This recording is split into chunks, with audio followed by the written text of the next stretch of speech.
Hitler, o socialista. Quando o assunto é Hitler e nazismo, muitos falham em desmentir a extrema-esquerda. E essa falha se dá porque nas últimas décadas a extrema-esquerda conseguiu ocultar a história tão bem que até mesmo os mais inteirados no assunto se esqueceram de onde procurar a verdade. Para se ter ideia do quão absurda a coisa é, uma das alegações mais utilizadas vem na forma do seguinte jargão: os alemães dizem que Hitler era de direita, e se eles dizem, é verdade. Mas e se pegarmos esse mesmo argumento e voltarmos no tempo? Se é verdadeiro que Hitler era de direita, pelo fato de que a maioria dos alemães afirmam isso, então também as inaceitáveis ações de Hitler estavam corretas. Afinal, quase todo o seu povo o apoiou, não? Desde quando estar certo ou errado sobre algo está relacionado ao número de pessoas que defendem ou recusam uma causa? O livro Minha Luta, escrito por Hitler, foi proibido ao povo alemão. Se eles não conhecem nem as besteiras que ele disse em seu livro, como sabem sobre sua ideologia partidária? Acredite você ou não, o povo alemão é o povo que menos sabe algo sobre Hitler e o nazismo. Na Alemanha, falar de nazismo é praticamente algo proibido. Então pergunto novamente: como alguém tem certeza de que sabe o que está dizendo, se nem sequer conhece em detalhes o que aconteceu? E há também muitos outros argumentos que seguem essa mesma visão distorcida e rasa da situação em questão. E por essa razão, são meras opiniões, ainda que muitas não passam de opiniões, pois essas pessoas deixam de lado duas questões importantes, e são elas: 1. Quais as palavras de Adolf Hitler? 2. Quais foram suas ações? Hoje, a história que foi adulterada pela extrema-esquerda será solúvel com as duas questões que citei, ou seja, as palavras de Hitler e também suas ações. É certo que as sevandijas não mudam, eles são o que são, mas esse artigo permitirá aos justos a possibilidade de se defenderem deles. Hitler e suas palavras. Quando escreveu seu livro Minha Luta, Hitler gastou dezenas de páginas descrevendo sua visão política. Uma das coisas que mais lhe causava ressentimentos era o fato de que a Áustria havia perdido a guerra. No livro, ele analisa e aponta o que chama de os diversos erros da Áustria que colaboraram para a derrota do país. Ele, inclusive, afirma que o movimento dos trabalhadores foi injustamente deixado de lado, sendo eles as pessoas mais importantes dentre todas. Aqui vai um trecho do que foi dito. Quaisquer que sejam as concessões econômicas feitas ao operário, nunca estarão em relação ao que lucra a nação em geral, quando elas contribuem para restituir ao seu povo grandes camadas dele afastadas. Só a ignorância míope, que, lamentavelmente, muitas vezes se encontra entre os nossos empregadores, pode deixar de reconhecer que não é possível um incremento econômico durável para eles e, consequentemente, mais lucros enquanto não se restabelecer a solidariedade interna no seio do próprio povo. Se as fábricas alemãs, durante a guerra, tivessem cuidado dos interesses do operariado, sem outras considerações, se tivessem, mesmo durante a guerra, exercido pressão por meio de greves sobre os acionistas famintos de dividendos, e se tivessem atendido às exigências dos operários, se tivessem mostrado fanáticas no seu germanismo em tudo que concerne à defesa nacional, e se tivessem também dado à pátria o que é da pátria, sem restrição alguma, não se teria perdido a guerra, e teriam sido verdadeiramente insignificantes todas as concessões econômicas diante da importância imensa da vitória. Assim, um movimento que visa reincorporar o operário alemão à nação alemã deve reconhecer que, neste caso, sacrifícios econômicos não podem ser tomados em consideração, enquanto não ameaçarem a conservação e a independência da economia nacional. Hitler também destacava a importância das obras sociais. Ele teve a oportunidade de ingressar em diversos partidos políticos e, antes de tomar sua decisão, procurou conhecê-los, conforme suas próprias palavras. Abre aspas.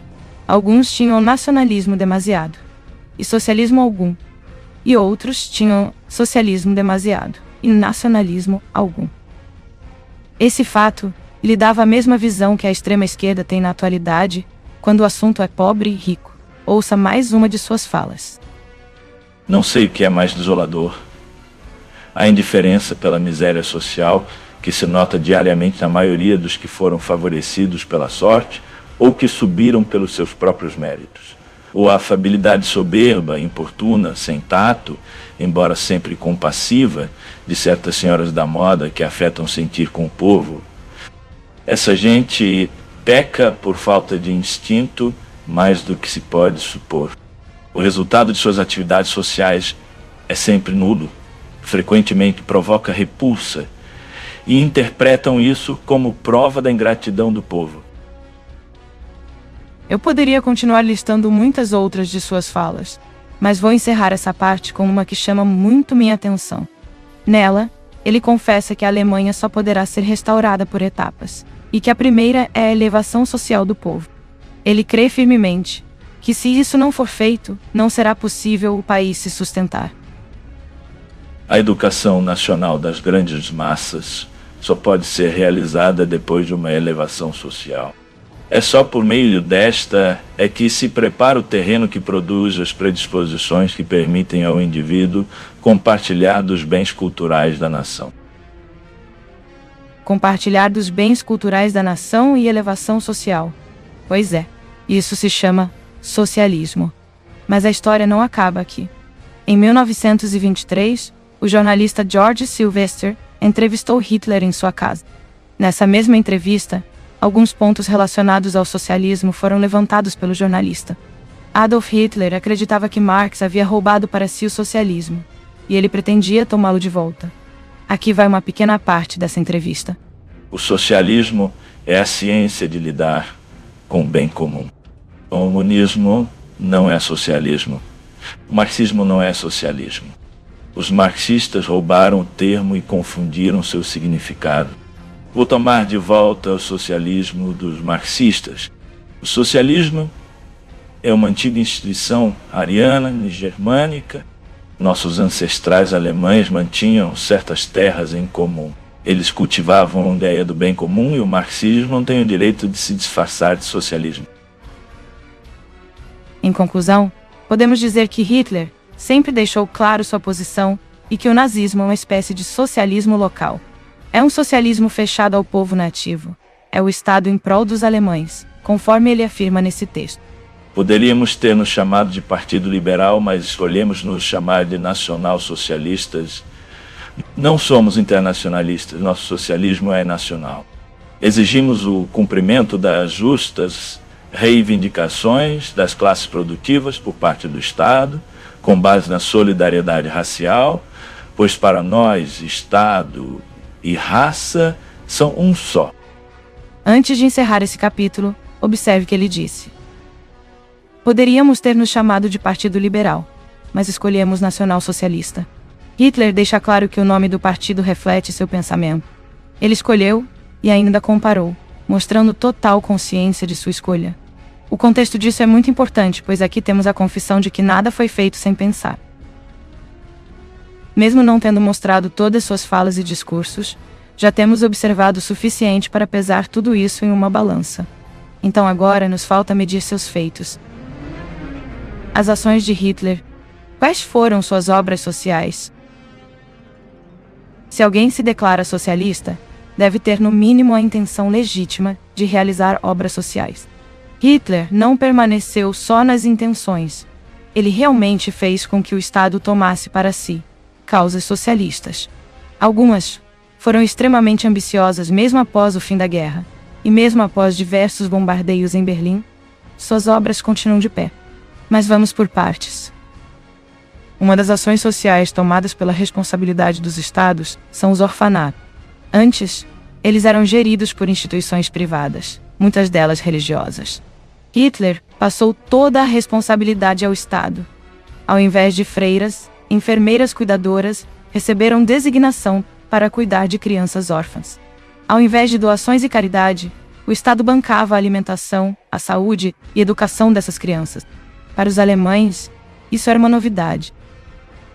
Existiram também os orfanatos denominados Lebensborn. Era um pouco diferente dos orfanatos comuns. Eram especificamente destinados aos membros da SS, que tiveram relações com outras mulheres também consideradas, abre aspas, arianas. Outro programa social era chamado de Cruz da Mãe Honrada. Era um programa de incentivo para que as famílias alemãs tivessem mais filhos. Estava atrelado ao programa Redução do Desemprego, criado através de lei federal pelo Partido Nazista. Funcionava da seguinte forma: quem trabalhasse e se casasse receberia uma recompensa acrescida em seu salário, que era de 20% ao ano. A esposa que tivesse filhos receberia também uma condecoração de 3 níveis: medalha de bronze para 4 filhos, de prata para 6 filhos, e medalha de ouro para 8 filhos. Os casais também tinham privilégios como, por exemplo, o direito de pegar empréstimos subsidiados pelo Estado, sem prévia aprovação. O valor dos empréstimos eram determinados conforme os salários. E havia também aquilo que a extrema-esquerda prega hoje, que é taxar mais quem tem mais. Os empresários tinham que pagar imposto de renda de 40% ao Estado. E isso sem mencionar como o Estado interferia na empresa privada, antes e durante a guerra.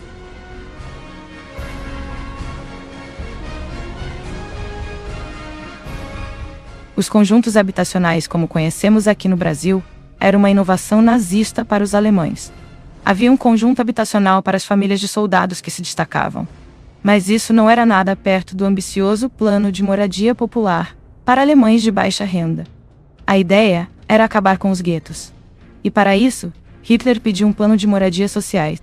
O primeiro deles veio em forma de pequenas casas que se juntavam no mesmo terreno. Eles construíram algumas, mas logo viram que esse tipo de moradia ocupava muito espaço, e então decidiram criar prédios de arquitetura moderna para o povo. A intenção era de construir milhares de prédios em um tempo estimado de 2 décadas. Mas a guerra começou, e as construções foram ficando lentas, ora por falta de mão de obra, ora falta de recursos. Mas mesmo durante a guerra, as obras não pararam em 100%. Foram construídas quase 2.000 moradias, e os guetos foram destruídos aos poucos, enquanto os judeus eram expulsos e o povo alemão realocado. Ainda hoje, há uma enorme quantidade dessas moradias na Alemanha. Elas estão lá, ainda de pé.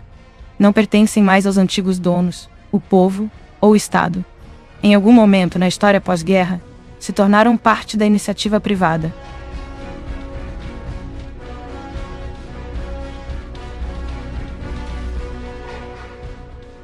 E sim, você pode procurar saber. Esse artigo usa como base a verdadeira história. Não são apenas as falas de Hitler, como também suas ações que se tornaram leis sancionadas pelos nazistas. Da boca de Hitler, alegadamente se confessou socialista. E suas obras estiveram lá. Algumas ainda estão, para que o mundo não questionasse isso.